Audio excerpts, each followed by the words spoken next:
इंदौर के भंवरकुआ इलाके में एक छात्र पर बदमाशों ने चाकू से हमला कर दिया। अस्पताल में इलाज के दौरान छात्र की मौत हो गई। पुलिस के मुताबिक छात्र घर के बाहर बैठा हुआ था, उसी दौरान बदमाशों ने हमला कर दिया। इंदौर में आवारा कुत्ते पर पिस्टल से फायर करने वाले आरोपी के खिलाफ मामला दर्ज किया गया है और आरोपी की तलाश की जा रही है। दरअसल कुत्तों से परेशान होकर आरोपी ने गोली मार दी थी। भोपाल नगर निगम के बंटवारे का प्रस्ताव खारिज कर दिया गया है। प्रदेश सरकार ने प्रस्ताव वापस ले लिया है। इंदौर नगर निगम समेत 9 नगर पालिका की सीमा वृद्धि का प्रस्ताव भी वापस ले लिया गया। मंडला के मुंबई जनपद की ग्राम पंचायत कूलम गहना में सरपंच और सचिव ने मिलीभगत कर एक जमीन विवाद को लेकर 4 महिलाओं का फर्जी मृत्यु प्रमाण पत्र जारी कर दिया है, जिसके बाद अब चारों महिलाएं कागजों में जिंदा होने के लिए गुहार लगा रही हैं। दमोह में मां बेटे पर फायरिंग की घटना में नया मोड़ आ गया है। पूर्व वित्त मंत्री जयंत मलैया के बेटे सिद्धार्थ मलैया ने बसपा विधायक रामबाई पर देवेंद्र चौरसिया के परिवार को फंसाने का आरोप लगाया है। पेट्रोल डीजल की बढ़ती कीमतों के खिलाफ इंदौर में Madhya Pradesh SC/ST United front और कांग्रेस ने बैलगाड़ी यात्रा निकाली, जिसमें बैल के रूप में SC/ST और OBC समाज सांकेतिक रूप से जुटा हुआ दिखाई दिया। रीवा में एक अनोखा मामला सामने आया है। यहां पर SF 9वीं बटालियन में पदस्थ आरक्षक कुलदीप तोमर का पत्र सोशल मीडिया पर वायरल हो रहा है, जिसमें आरक्षक ने बीमार भैंस की सेवा करने विभागीय छुट्टी की मांग की है, लेकिन आरक्षक इससे इनकार कर रहा है। रतलाम के सिवलवादा गांव में सरकारी स्कूल के पूर्व छात्रों शिक्षकों ने मिसाल कायम की है। बिना किसी सरकारी मदद से इन्होंने स्कूल की पथरीली और कांटों भरी जमीन पर 2000 पौधे उगा दिए। शिवपुरी जिला चिकित्सालय में इंसानियत को शर्मसार कर देने वाली तस्वीर सामने आई है। यहां गैंग्रीन से पीड़ित एक मरीज अपने 2 साल के बच्चे और पत्नी के साथ 25 दिनों से अस्पताल में पड़ा हुआ है, लेकिन मरीज को न तो इलाज मिल पा रहा है और न कोई अन्य सुविधा। पूर्व मंत्री लाखन सिंह यादव ने शिवपुरी के करैरा में कांग्रेस के ब्लॉक और मंडल अध्यक्षों के साथ बैठक की। इस दौरान कार्यकर्ताओं को नसीहत देते हुए लाखन सिंह यादव ने कहा कि ये चुनाव कांग्रेस और सिंधिया के बीच है। जशपुर में क्रशर में करंट लगने से एक बच्चे की मौत हो गई। घटना में एक बच्चे की हालत गंभीर बताई जा रही है। बच्चे की मौत के बाद ग्रामीणों ने हंगामा किया और हाईवा में आग लगा दी। जशपुर जिले से 4 साल की बच्ची लापता होने पर गृह मंत्री ने जशपुर के SP को फटकार लगाई है। लापता मासूम बच्ची को ढूंढ नहीं पाने पर नाराजगी जाहिर की है। बिलासपुर में मानसून की शुरुआती बारिश में ही जिले के अधिकांश जलाशय, बैराज और बांध लबालब हो गए हैं, जबकि पिछले वर्षों में यह स्तर 50% से भी कम रहा है। कवर्धा में एक महिला ने फांसी लगाकर आत्महत्या कर ली। गांव के बाहर पेड़ पर महिला ने फांसी लगाकर खुदकुशी की है। आत्महत्या के कारणों का खुलासा नहीं हो पाया। रायपुर नगर निगम द्वारा की जा रही दुकानों की नीलामी की कार्रवाई पर हाईकोर्ट ने रोक लगा दी है। रायपुर के वास्तुविद संदीप श्रीवास्तव और नीना श्रीवास्तव ने हाईकोर्ट में याचिका दायर कर कहा कि उन्होंने 5 दुकानें सुभाष स्टेडियम में 1995 में रेंट में लिया था। महासमुंद में मास्क नहीं लगाने वालों के खिलाफ लगातार कार्रवाई की जा रही है। SDM ने बताया है कि लोगों को मास्क के प्रति जागरूक करने के लिए चालान काटे जा रहे हैं। शिक्षा विभाग के सचिव आलोक शुक्ला की नियुक्ति को चुनौती दी गई है। रायपुर के निवासी नरेश गुप्ता ने हाईकोर्ट में याचिका दायर की। प्रदेश के सभी जिलों तक का कोरोना संक्रमण पहुंच चुका है। गुरुवार को 37 नए मरीज मिले हैं। प्रदेश में एक्टिव मरीजों की संख्या अब 715 पहुंच चुकी है। गलवान घाटी में शहीद जवानों को कांग्रेस श्रद्धांजलि देगी। सुबह 11 बजे से दोपहर 12 बजे तक श्रद्धांजलि अर्पित की जाएगी। बीजापुर में 1 लाख के इनामी माओवादी ने आत्मसमर्पण किया है। आत्मसमर्पित माओवादी का नाम कविता मंजी बताया जा रहा है। और चलिए अब खबरें विस्तार से देखते हैं। विदिशा में कांग्रेस विधायक शशांक भार्गव पर हमले का मामला सामने आ रहा है। सियासी तूल अब ये मामला पकड़ता जा रहा है। कांग्रेस ने इसे बीजेपी के खिलाफ मुद्दा बना लिया है। कांग्रेस ने ट्वीट कर इसे जंगल राज बताया है। वहीं दिग्विजय सिंह आज दोपहर विदिशा जाएंगे और बीजेपी नेताओं के खिलाफ मामला दर्ज करने की मांग करेंगे। शशांक भार्गव ने भी मामले की शिकायत पुलिस में की है और कुछ बीजेपी नेताओं पर आरोप लगाया है। हम बता दें कि विदिशा में कांग्रेस विधायक शशांक भार्गव की फैक्ट्री पर पथराव हुआ था। बताया जा रहा है कि कांग्रेस विधायक ने केंद्रीय मंत्री स्मृति ईरानी पर विवादित कमेंट किया था, जिसके बाद बीजेपी कांग्रेस कार्यकर्ता आमने सामने आ गए। फिलहाल पुलिस मामले की जांच पड़ताल में जुटी है।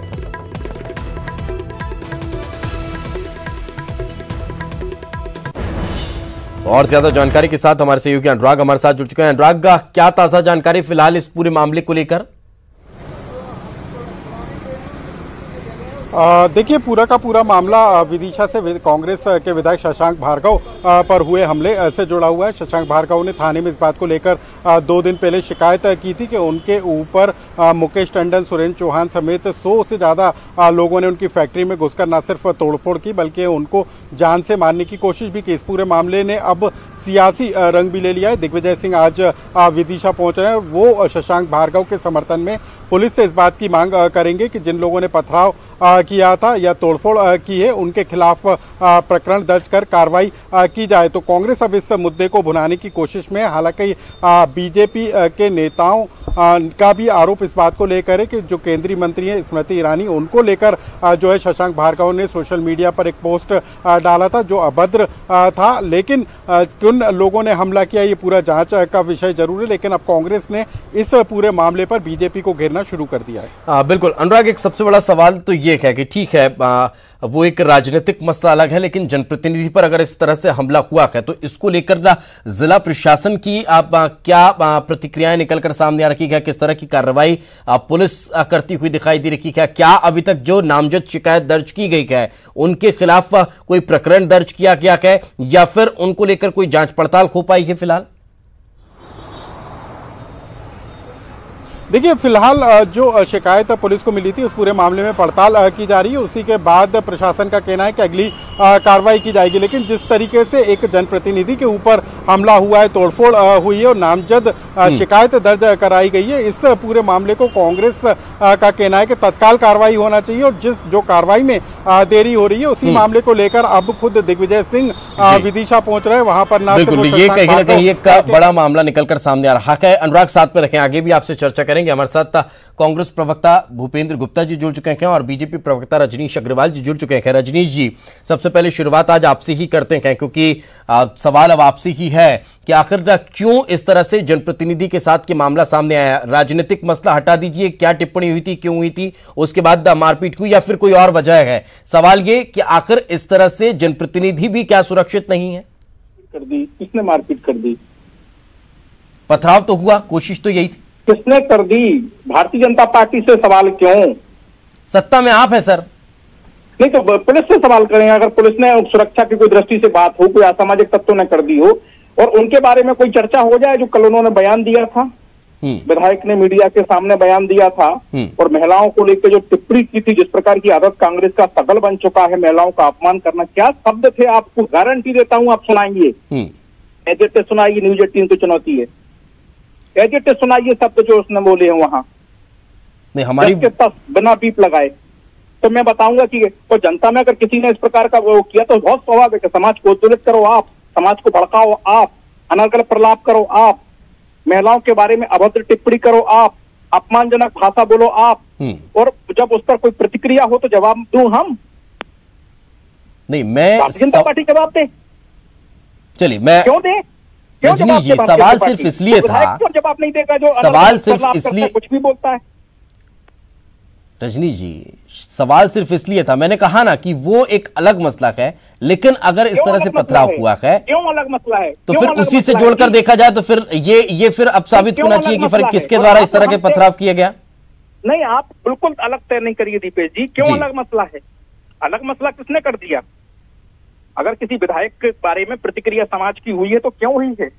समाज को उत्तोलित किसने किया, भड़काया किसने, महिलाओं के बारे में अपमानजनक टिप्पणी किसने की? तो फिर यही आरोप तो कांग्रेस लगा रही है ना कि बीजेपी कार्यकर्ताओं के द्वारा पथराव किया गया। तो एफआईआर कराओ गुप्ता जी। लेकिन जवाब तो पहला इनको देना होगा कि महिलाओं के बारे में अपमानजनक टिप्पणी चलती रहेगी, कुछ भी बोलेंगे। और मैं कह रहा हूं ना, चैनल्स को चुनौती दे रहा हूं, जस का तस दिखाएं, अगर जायज है तो, सही है तो। नहीं देखिए, हमारी ये प्रवृत्ति नहीं होगी ना कि हम लोगों की भावनाओं को भड़काएं। अभी तो बयान देने पर अगर विदिशा में इस तरह से पथराव हुआ, हम उसको दिखा दें सार्वजनिक तौर पर, और आप चाह रहे हैं कि प्रदेश में इस तरह की स्थिति हो जाए, दिक्कत किसकी होगी? आप चुनौती बार बार अगर हमें दे रहे हैं, हम अगर उसे अपनी जिम्मेदारियों को न समझते हुए उसे दिखा दें, तो फिर प्रदेश की क्या हालत होगी? संवेदनशील है दीपेश जी, क्योंकि आप संवेदनशील हैं, इसीलिए नहीं दिखा रहे ना रजनी जी। आप तीन बार ऑन एयर चुनौती दे चुके हैं कि मैं न्यूज 18 को चुनौती देता हूं, आप दिखा दीजिए। नहीं दिखा सकते ना सर। चुनौती का मतलब जो मेरा है वो सही पकड़े हैं आप, बिल्कुल। जब आप संवेदनशीलता के साथ में जिम्मेदारी का भाव रखते हैं, एक विधायक नहीं रखेगा जिम्मेदारी का भाव, किसी के बारे में कुछ भी बोलेगा मीडिया के सामने, प्रलाप करेगा। जवाब ले लेते हैं भूपेन गुप्ता जी। भूपेन गुप्ता जी, ये क्रिया की प्रतिक्रिया है तो फिर दिक्कत क्या है? भीड़ के हवाले कर दो देश को।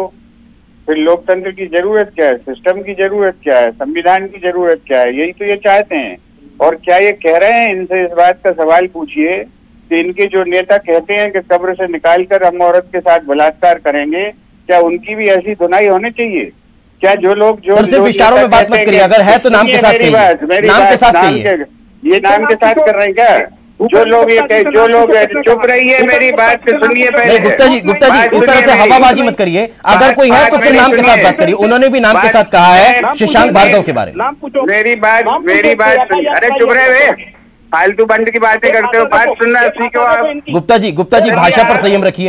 आप एक राष्ट्रीय चैनल पर चर्चा कर रहे हैं। मुझे ये बाहियात बहस में नहीं पढ़ना है। चुप कराने वाले चुप रहिए आप, मुझे बात करने दीजिए। चुप करने की रजनी जी जवाब लेता हूँ मैं। रजनी जी जवाब लेता हूँ। शशांक गुप्ता जी क्या कांग्रेस लगातार अगर कह रही है पूर्व मुख्यमंत्री विदिशा जा रहे हैं, तो क्या ये क्रिया की प्रतिक्रिया मानी जाए? और इस पर अब कांग्रेस का क्या स्टैंड रहेगा? क्या कांग्रेस उनके शब्दों के साथ भी खड़ी हुई है? किनके साथ? दीपेश जी पहले बदतमीजी बंद कराइए। और इस समय के आपके चैनल पर मैंने रोका रजनी जी, मैंने टोका, तुरंत रोका। इस देश में जिन लोगों ने ये बयान दिए हैं कि एक औरत को 10-10 बच्चे पैदा करना चाहिए और 2 हमें दान में दे देना, क्या उन लोगों पर ये पथराव के लिए सहमत हैं? ये बात करें देश से। जो लोग रोज ये बयान देते हैं और जिन्होंने देश में जो है स्त्री को जो है उत्पादन की फैक्ट्री बता दिया है, जिस तरह से इस देश में निर्लज्जता से स्त्री का गुप्ता जी नाम लेकर चर्चा करिए ना, किसका डर है आपको? नाम लेकर बात करिए ना, बताइए ना किस नेता के बारे में आप कह रहे हैं, तो हम भी उसके नाम को प्रचारित करेंगे। नाम की बात मत करिए, मेरी बात सुनिए आप जी, बोलिए। बात हो रही है, आप जो है नाम में लगे हुए हैं। आप क्या दंगा कराना चाहते हैं क्या? जो लोग मालिश करवा रहे हैं बच्चियों से नंगे होकर, उन पर पथराव होना चाहिए। जो लोग बलात्कार कर रहे हैं जो बच्चियों के ऊपर, उन पर पथराव होना चाहिए। ये कहना चाह रहे हैं क्या? आप पूरे देश में आग लगा रखी है आपने। बहुत स्त्री संस्था, इनको स्त्री चेतना की इनको आवश्यकता हो गई है। बलात्कारियों के से मिलने जाते हैं वहां पर जेलों में, और ये स्त्री चेतना की बात करते हैं। शर्म नहीं आती इनको? आज दुनिया में जो है भारत के अंदर क्या उन कुकर्मों के सहारे इसे ढक दिया जाएगा? नाम बता गुप्ता जी, उन कुकर्मों के सहारे कैसे भी ढक दें इस चेतना को? ये देश का सवाल ये है कि ये गुंडा राज तय करेंगे कि साहब इसको जूते मार दो, इसको फलाना कर दो, इसकी जो है मूंछ काट लो, ये तय करेंगे। आपका संविधान तो चूल्हे में गया। संविधान काय के लिए बनाया हुआ है? रजनी जी अग्रवाल तय करेंगे कि भूपेन गुप्ता की रजनी जी क्या टिप्पणी के खिलाफ कार्रवाई नहीं हो सकती थी इस पथराव की बजाय? अगर किसी ने भी किया, भावनाएं किसी की भी आहत हुई, मैं सवाल नहीं खड़ा कर रहा कि बीजेपी के कार्यकर्ता थे जो लगातार कांग्रेस कह रही है। मैं तो ये कह रहा हूं कि अगर ऐसा था तो कार्रवाई पहले हो जाती तो शायद ये सब नहीं होता। देखिए, कार्रवाई तो तत्काल हुई, विधायक पर एफआईआर हुई और तत्काल रोकने का काम हुआ। मैं एक बात निवेदन और करूंगा, जिनकी भाषा में बदतमीजी हो कृपया उनके साथ मेरी चर्चा में ना जोड़ें। ठीक, क्योंकि चुप रहे और भूल और फलाना और ढमका 10 बार हो चुका, मुझे बिल्कुल कोई शौक नहीं है। इसीलिए मैंने तुरंत टोका था रजनी जी, अगर आपको हमारे से इस तरह की कोई आप शिकायत है तो उसके लिए मैं आपको स्पष्ट कर दूं कि मैंने तुरंत टोका था। आगे से भविष्य में हम भी ध्यान रखेंगे कि ऐसी बदतमीजी ऑन एयर ना हो। खैर समय का अभाव है। बहुत बहुत शुक्रिया आप दोनों का हमारे साथ चर्चा में जुड़ने के लिए। हमारे सहयोगी अनुराग भी हमारे साथ जुड़े हुए थे। अनुराग आप भी साथ में रखें, आगे भी आपसे चर्चा करेंगे। तो काफी गंभीर मामला भी हो चुका है क्योंकि इस पर राजनीति शुरू होती हुई दिखाई दे रही है। अब राजनीति से इतर दूसरी राजनीति पर शिफ्ट हो जाते हैं। उपचुनाव में कांग्रेस ओबीसी कार्ड खेले जा रही है। कांग्रेस सरकार में ओबीसी आरक्षण 28% किए जाने को कैश कांग्रेस कराएगी। 24 विधानसभा सीटों पर ओबीसी वोट साधने की कवायद अब तेज होती दिखाई दे रही है। पीसीसी चीफ कमलनाथ ने कांग्रेस पिछड़ा वर्ग की बैठक की। चुनाव वाले 15 जिलों के पार्टी नेताओं के साथ मंथन किया गया है। विधानसभा स्तर पर पूर्व की कांग्रेस सरकार के फैसलों का बखान होगा। कांग्रेस के पिछड़ा वर्ग के नेताओं की चुनाव वाली सीटों पर तैनाती होनी है। पूर्व मंत्री राजकुमार पटेल का बयान सामने आया है। कांग्रेस सरकार ने ओबीसी का आरक्षण बढ़ाया। उपचुनाव में ओबीसी वोटर कांग्रेस को समर्थन देंगे।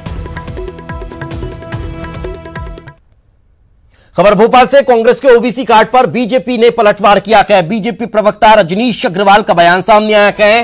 जातीय आधार पर वोट बांटना कांग्रेस चाहती है।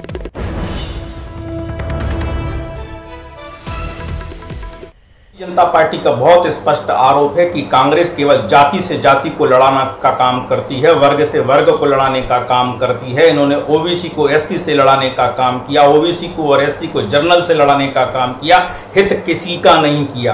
पिछड़ा वर्ग आयोग को संवैधानिक दर्जा मिल रहा था, तब इसी मध्य प्रदेश के नेता पूर्व मुख्यमंत्री दिग्विजय सिंह जी ने उसे वितंडा खड़ा करने का काम राज्यसभा में किया।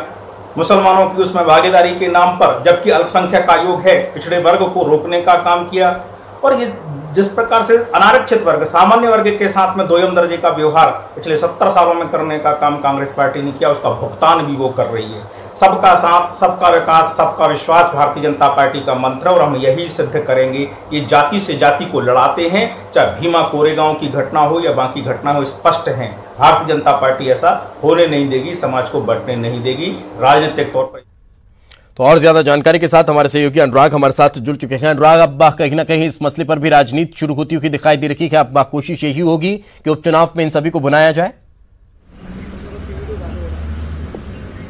बिल्कुल, देखिए दीपेश, सबसे अहम बात यह है कि 24 विधानसभा सीटों पर होने वाले उपचुनाव में ओबीसी वोटर एक निर्णायक भूमिका में होंगे और इसी वोटर को साधने की कवायद में कांग्रेस पार्टी जुट गई है। जो कांग्रेस की पूर्व सरकार में जो फैसला लिया गया था ओबीसी वर्ग को आरक्षण देने का, उसको 14% से बढ़ाकर 27% किया गया था और इसी फैसले को अब कांग्रेस पार्टी उपचुनाव में पेश कराने की तैयारी में। इसी को लेकर पीसीसी चीफ कमलनाथ ने पिछड़ा वर्ग की एक बैठक की थी और उसमें इस बात को लेकर अब पिछड़ा वर्ग के नेताओं को जिम्मेदारी दी जा रही है कि वो 24 विधानसभा सीटों पर उनको तैनात किया जाएगा और वो जो है कहीं ना कहीं सरकार, जो पूर्व सरकार का फैसला था, उसको भुनाने की कोशिश करेंगे। तो कवायद तमाम तरह की है, किस तरीके से जाति समीकरणों को साधा जाए। इससे पहले अनुसूचित जाति वर्ग को लेकर भी सियासत छिड़ी थी, लेकिन अब ओबीसी वर्ग को साधने को लेकर कवायद कांग्रेस की तरफ से छिड़ गई है। हालांकि बीजेपी इसको जो है जाति आधार पर बांटने का आरोप जरूर लगा रही है, लेकिन कांग्रेस चाहती है कि जो बड़ा फैसला उसने सत्ता में रहते हुए लिया था उसका फायदा अब चुनाव में लिया जाए। ये आपके लिए था, लेकिन ये भले किसी कारणवश पूरा नहीं हो पाया, लेकिन इन सब मुद्दों को लेकर, इन सब मसलों को लेकर उपचुनाव की तैयारी में कांग्रेस जुटी हुई नजर आ रही है। चलिए एक छोटे से ब्रेक के लिए रुकेंगे, ब्रेक के बाद जल्द हाजिर होंगे। ब्रेक के बाद एक बार फिर आपका स्वागत है। राजीव गांधी फाउंडेशन के डोनर लिस्ट में प्राइम मिनिस्टर रिलीफ फंड के नाम एक बार बीजेपी को कांग्रेस पर हमला करने का मौका मिल गया है। राजीव गांधी फाउंडेशन के 2005-2006 के आईटीआर फाइल से साफ है कि इस संस्था के डोनर लिस्ट में प्राइम मिनिस्टर रिलीफ फंड का भी नाम है। बीजेपी के राष्ट्रीय अध्यक्ष जेपी नड्डा ने इस फाइल के सहारे कांग्रेस और सोनिया गांधी पर तीखा हमला किया है। नड्डा ने लिखा है कि एक फैमिली के पैसे के भूख की वजह से राष्ट्रीय हित के फंड का अपने संस्था के लिए इस्तेमाल किया गया। जेपी नड्डा ने कांग्रेस से इस लूट के लिए देश की जनता से माफी मांगने के लिए कहा है।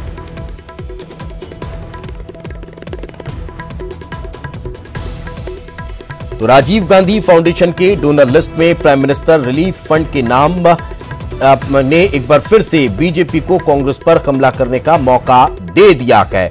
राजीव गांधी फाउंडेशन के 2005-6 के आईटीआर फाइल से साफ है कि संस्था के डोनर लिस्ट में प्राइम मिनिस्टर रिलीफ फंड का भी नाम है। बीजेपी के राष्ट्रीय अध्यक्ष जेपी नड्डा ने इस फाइल के सहारे कांग्रेस और सोनिया गांधी पर तीखा हमला किया है। और ज्यादा जानकारी के साथ हमारे सहयोगी अनूप हमारे साथ जुड़ चुके हैं। अनूप, अब कहीं ना कहीं इस मामले को लेकर राजनीति और ज्यादा गर्माती नजर आएगी। बिल्कुल, देखिए जिस तरीके से आए दिन ये खुलासा हो रहा है कि राजीव गांधी फाउंडेशन में किस तरीके से वहां पर डोनेशन दिए गए, कल ही ये साफ हुआ, कल ही इस बात का खुलासा बीजेपी ने किया कि किस तरह से चाइनीज की एम्बेसी ने उसमें डोनेशन दिया था। आज बीजेपी के राष्ट्रीय अध्यक्ष जेपी नड्डा ने एक रिपोर्ट जारी की और उसमें ये है कि किस तरह से prime minister national relief fund, जो कि लोगों के लिए होता है, आपात स्थिति में उस फंड का उपयोग किया जाता है, वो राजीव गांधी फाउंडेशन के डोनर लिस्ट में उनका नाम है। यानी कहीं ना कहीं जेपी नड्डा ने ये बताने की कोशिश की कि कहीं इस फंड का भी दुरुपयोग किया गया, इस फंड का दुरुपयोग कहीं ना कहीं यहाँ पर होता हुआ और पर्सनल उपयोग का यहाँ पर इसका किया गया, ये बीजेपी कहती हुई नजर आ रही है। बहुत बहुत शुक्रिया अनूप इस तमाम जानकारी के लिए। आगे बढ़ते हैं। बेटियों पर जीतू पटवारी के विवादित ट्वीट को लेकर बीजेपी सांसद ज्योतिरादित्य सिंधिया ने भी निशाना साधा है। उन्होंने ट्वीट किया है, हमारी इस संस्कृति के विपरीत कांग्रेस के नेता जिस तरह से लगातार हमारी नारी शक्ति के खिलाफ अभद्र ट्वीट और बयान दे रहे हैं, वह अत्यंत निंदनीय है।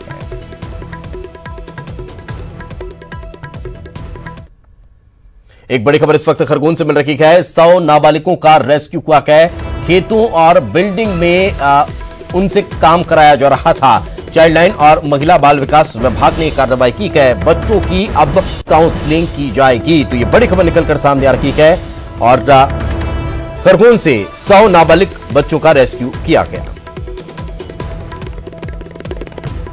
और ज्यादा जानकारी के साथ हमारे सहयोगी आशुतोष हमारे साथ जुड़ चुके हैं। आशुतोष, कितने लंबे समय से ये बच्चे काम कर रहे थे और कैसे इस पूरे मामले की जानकारी मिल पाई? दीपी से बताना चाहूंगा कि ये जो निमाड़ अंचल है, विशेष रूप से खरगोन जिला, इसके जो आदिवासी इलाके हैं, इस प्रकार से यहाँ बच्चों को काम कराने की वर्षों से प्रथा चली आ रही है। और इसी को चल के अभी जिस प्रकार से लॉकडाउन खत्म हुआ और अनलॉक हुआ और उसके बाद जो है ये बच्चे अभी जैसे स्कूल भी नहीं लग रहे हैं। और इस दौरान आज जो है चाइल्ड लाइन की टीम को एक शिकायत हुई थी। उस शिकायत के बाद एक बड़ी कार्रवाई की गई। करीब 100 बच्चे बताए जा रहे हैं कि जिन लोगों का रेस्क्यू कर करके उनको प्रशासन की टीम जो है अभी यहाँ खरगोन लेके आई है। और खंडवा से चाइल्ड लाइन का जो की टीम है वो लोग आ रहे हैं और उसके बाद पूरा उनसे काउंसलिंग की जाएगी, पता लगाया जाएगा। इसमें ये अभी जो प्रारंभिक रूप से जानकारी मिली कि करीब 70 बच्चे ऐसे हैं जो नाबालिग हैं, जिनसे खेतों में काम कराया जा रहा था। और जो ग्रामीण अंचलों में जो बिल्डिंग के काम होते हैं वहां पे उन लोगों से काम कराया जा रहा था। ये बड़ी मतलब इसमें पुलिस भी मौजूद है मौके पे और पूरे मामले की जांच की जा रही, बच्चों की काउंसलिंग की जा रही। बहुत बहुत शुक्रिया इस तमाम जानकारी के लिए। आगे बढ़ते हैं। खबर भोपाल से। नगर निगम के बंटवारे का प्रस्ताव खारिज कर दिया गया है। प्रदेश सरकार ने प्रस्ताव वापस लिया है। इंदौर नगर निगम समेत 9 नगरपालिका की सीमा वृद्धि का प्रस्ताव वापस ले लिया गया है। राज्य सरकार ने राज्यपाल को भी इसके तहत जानकारी भेज दी है। कमलनाथ सरकार ने नगर निगम के बंटवारे के लिए प्रस्ताव तैयार किया था, जिसे अब बदल दिया गया। और चलिए इसी के साथ इस बुलेटिन में फिलहाल इतना ही। खबरें लगातार जारी है।